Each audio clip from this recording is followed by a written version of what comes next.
Parler face à une caméra peut être extrêmement difficile à moins d'avoir un talent d'élocution inné.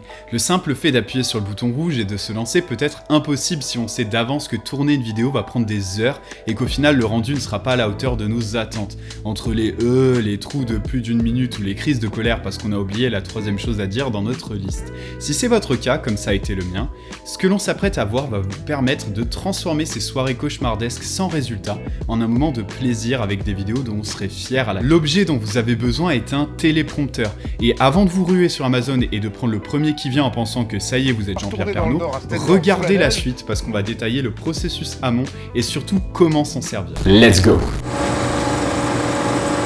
Commençons par le téléprompteur en lui-même. Pour ceux qui ne savent pas à quoi cela sert, c'est simple, c'est un outil doté d'un miroir que l'on met devant l'objectif de sa caméra pour pouvoir lire un texte qui défile, tout en donnant l'impression qu'on regarde l'objectif.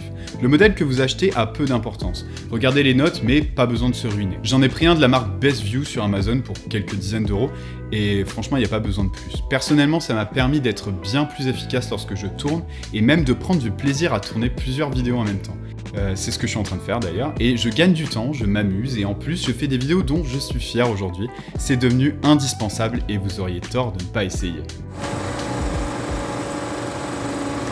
Vous êtes maintenant des jeunes pousses de Claire Chazal, mais il vous manque encore des petites choses essentielles. La première, c'est la préparation, et vous allez voir que ce n'est pas aussi simple que vous le pensez. J'ai mis des semaines à trouver la bonne manière, donc ce que je vais vous dire va vous faire gagner du temps. Avec un téléprompteur, il faut écrire son script avant. Jusque-là, rien de ouf. Mais dans l'exécution, on veut préparer comme si on parlait et pas comme si on écrivait une œuvre de littérature. Au début, j'écrivais des phrases compliquées, je me suis vite rendu compte que ça ne fonctionnerait pas.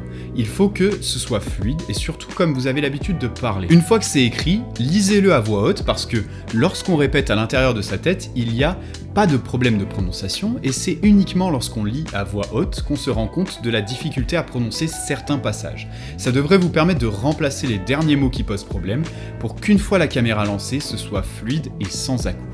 Vous avez maintenant l'outil et la manière dont il faut planifier. Parlons maintenant de l'action. Il y a bien évidemment une courbe d'apprentissage, vous devriez arriver assez rapidement à sortir vos premières lignes proprement, mais pour maîtriser cette discipline, cela va prendre du temps. Il va falloir s'entraîner pour apparaître de plus en plus naturel et ne pas donner l'impression qu'on lit. C'est un peu en fait un jeu d'acteur. Une fois que vous arrivez à lire naturellement, il faut ajouter des moments où vous regardez pas la caméra pour donner l'impression que vous cherchez vos mots. Ajoutez même des « de temps à autre, et parfois vous serez frappé par l'éclair Edouard Baird de l'improvisation. À ce moment-là, partez en total freestyle. C'est souvent là où les plus belles choses voient le jour. Si vous êtes vraiment en galère, une solution au début consiste à prendre une focale longue plutôt que courte. 35 à 50 mm c'est bien pour s'éloigner de la caméra et déjà enlever le mouvement de vos yeux à l'écran. Entraînez-vous avec vos scripts et au fur et à mesure que vous faites des vidéos, vous allez trouver le processus de plus en plus fun et gratifiant parce que vous allez prendre du plaisir à tourner et vous serez content du résultat. Récapitulons tout ça. Si vous bégayez face à la caméra, votre sauveur peut porter le nom de téléprompteur. N'oubliez pas d'écrire vos scripts comme si vous parliez. Entraînez-vous en le lisant à voix haute et répétez ce processus pour apparaître de plus en plus naturel.